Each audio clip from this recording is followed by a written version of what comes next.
Vande Bharat train like failure म्हणणाऱ्या लोकांसाठी हा व्हिडिओ बनवलाय. ज्यांना इंटरेस्ट आहे त्यांनी बिलकुल नको बघा, कारण हे वंदे भारत सोबतच नाही, हे भारतीय रेलचं एक आव्हान आहे. जवळपास 2022 मध्ये 13,000 जनावरांना त्यांनी धडक दिली होती आणि हा आकडा दिवसेंदिवस वाढतच चाललाय. असं काऊन होते?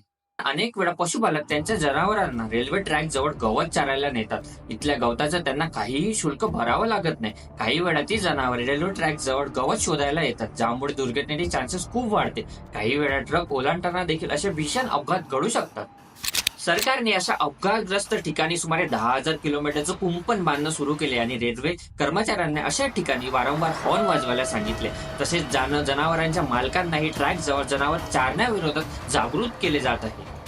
आणि या सगळ्यानंतरही अशा प्रकारचे अपघात थांबवणे म्हणजे अशक्यच आहे. त्यामुळे वंदे भारतचा हेड एक स्पेशली डिझाईन केला, ज्यामुळे ते सगळं शॉक ऍब्झॉर्व करून गेले आणि मागच्या ट्रेनच्या पार्टवर काही इम्पॅक्ट नाही आला. आणि हेड जे आहे ते रिप्लेसेबल आहे,